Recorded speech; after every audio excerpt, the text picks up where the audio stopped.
Bismillahirrahmanirrahim. Assalamualaikum warahmatullahi wabarakatuh. As'adallahu yaumakum bikulli khair. Atamanna laka atamanna lakum yauman sa'ida insyaallah. في هذه الفرصة سوف نتناول موضوع بسيط ولكنه مهم جدا. في قولنا مثلا أقول لي سيارة أو عندي سيارة atau ladayya sayyaratun. Jadi kali ini kita akan diskusi terkait dengan tema sederhana tapi sangat menentukan. Maksudnya adalah contoh dari sebuah kalimat. Saya mengatakan li qalamun misalnya, li qalamun. Lalu dengan redaksi yang berbeda saya mengatakan indi qalamun atau ladayya qalamun. Nah, apakah ada perbedaan-perbedaan meskipun mungkin terdengar sinonim dan ini familiar, ya sudah sering kita dengar dan kita gunakan.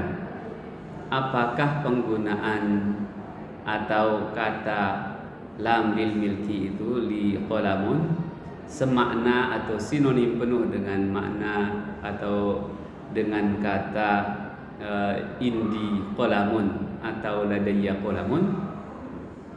Mari kita lihat contoh-contoh berikut. Li qalamun, li qalamun. Kemudian saya mengatakan ladayya qalamun, ladayya qalamun. Li sayyaratun, li sayyaratun, ladayya sayyaratun, wa indi sayyaratun. Misal akhar, contoh yang lain misalnya ladayya syarabun, ladayya syarabun, ladayya kub ma, ladayya kubun min ma'in. Atau saya mengatakan indi kubun min ma'in. Jadi pada pembahasan kali ini terkait dengan kata li yang menunjukkan lil milki, kemudian inda dan ladayya. Kalau kita lihat atau analisa dari sisi nahwunya, maka li lam di sana atau li yang menunjukkan lil milki itu ada kaitannya atau bagian dari huruf ya, di mana kategorisasi kata dalam bahasa Arab ada 3: isim, kata benda, fi'il, kata kerja, dan huruf ma'ani. Yang sebenarnya adalah kata juga itu. Huruful ma'ani itu adalah kata. Jadi lam di sana masuk kategori huruf. Sedangkan inda dan ladayya atau lada, inda dan lada, kata-kata inda dan kata lada itu menunjukkan dharab, isim.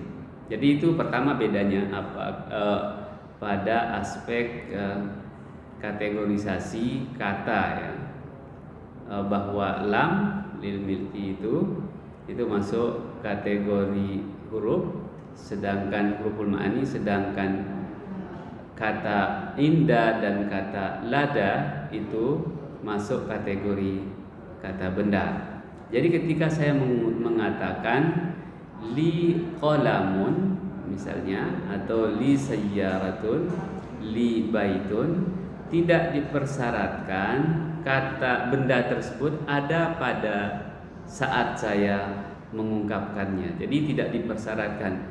Titik tolaknya adalah, titik krusialnya adalah pada aspek kepemilikan. Itu pada menggunakan kata li. Li sayyaratun, saya punya sebuah mobil. Jadi tidak harus ada mobilnya atau tidak poinnya bukan pada ada tidaknya pada saat saya mengungkapkan itu. Tetapi ketika saya mengatakan atau orang bertanya kepada saya hal laka sayyaratun, hal ladaika sayyaratun, maka saya mengatakan li sayyaratun atau ladayya sayyaratun.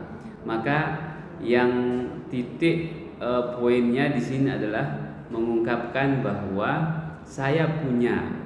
Apakah mobil itu nanti punya saya atau bukan itu hal lain. Jadi nomor sekian. Tapi saya titik poinnya pada aspek posisinya, tempatnya gitu. Saya ada, gitu. Saya punya. Nah, saya ada itu apakah kepunyaan saya, milik saya atau bukan, itu hal yang lain. Jadi seperti itu. Posisinya pada saat itu adalah ada pada saya. Penggunaan kata inda dan lada. Jadi sekali lagi bedanya, lil milki itu menunjukkan atau titik poinnya adalah pada kepemilikan, sedangkan kata inda dan lada yang menunjukkan artinya punya atau memiliki juga sama, tapi bukan pada kepemilikan sebagai milik pribadi atau bukan, itu masalah kedua. Titik poinnya atau titik tekannya adalah pada keberadaannya ada pada diri saya, seperti itu. Nah, yang sering salah penggunaan lamul milki, lam yang bermakna lil milki, adalah terjadi pada penggunaan judul skripsi bagi para mahasiswa, di mana misalnya begini. Contoh sebuah judul skripsi misalnya penggunaan media kartu, bahasa Indonesianya ya, judul sebuah skripsi misalnya atau tulisan dalam bahasa Arab, saya Indonesiakan dulu. Penggunaan media kartu dalam pembelajaran Maharatul Kitabah bagi siswa kelas 6 SD misalnya. Lagi, penggunaan media kartu untuk Maharatul Kalam pada siswa kelas 6 SD. Nah, cenderung diarabkan menjadi istikhdamu al-bitaqah li talqiyati maharatul qiraah misalnya, atau fi ta'limil qiraah, yang sederhana saja, istikhdamu al-bitaqah fi ta'limi al-qiraah. Nah, pada kata-kata bagi siswanya itu, mahasiswa pada umumnya menggunakan lamul milki tadi, padahal itu tidak bisa karena tidak menunjukkan kepemilikan. Itu lebih tekanannya pada posisi ya, zarful makannya. Jadi penggunaan yang tepat di sini adalah kata lada ya. Lada sebenarnya mungkin sinonim yang hampir sama persis gitu, tapi tidak 100%. Mungkin saya ilustrasikan begini. Antara lada dan indah itu sinonimnya ya 80-90% gitu. Artinya lada dan indah itu bisa menggantikan satu sama lain dalam banyak hal.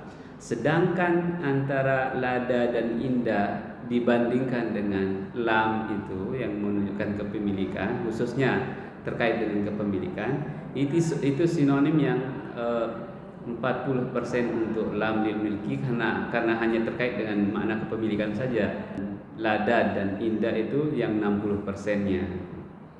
Jadi lada itu kalau diterjemahkan bahasa Indonesia mungkin lebih tepatnya pada ya, pada, kemudian bagi, di sisi, dan seterusnya.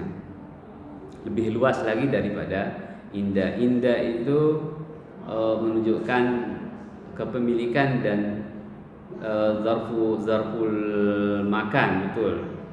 Tapi lebih luas lagi kata lada. Sedangkan lam itu hanya menunjukkan kepemilikan. Nah, dalam konteks penggunaan lamul milki pada pembuatan judul skripsi tadi, itu tidak tepat menggunakan lamul milki untuk misalnya penerapan, misalnya kan dalam bahasa Indonesia begini, penerapan media X dalam pembelajaran Y pada atau bagi siswa. Sedangkan untuk kata lada dan kata indah itu titik tekannya kepada kehadiran barang yang kita ungkapkan. Misalnya li sayyaratun atau indi sayyaratun, keberadaannya itu. Masalah kepemilikan itu masalah sekian. Jadi kebalikan dari kata penggunaan lamul milki tadi, jika menggunakan kata lamul milki li qalamun, berarti itu semua memang benar-benar punya saya itu. Li sayyaratun, li baitun, li madrasatun dan seterusnya. Jadi seperti itu. Titik tekannya pada kepemilikan. Hadir atau tidaknya itu masalah lain. Sedangkan sebaliknya, penggunaan kata inda dan lada ketika ingin menunjukkan itu sebagai sebuah kepemilikan, itu betul maknanya menunjukkan kepemilikan, bisa diungkapkan seperti itu. Tapi yang ditekankan adalah kehadirannya atau ada keberadaannya gitu. Nah, masalah itu sebagai milik hak pribadi saya atau bukan, itu masalah yang tidak terlalu penting. Saya kira itu, dan kita akan ketemu nanti pada video-video berikutnya. Wassalamualaikum warahmatullahi wabarakatuh.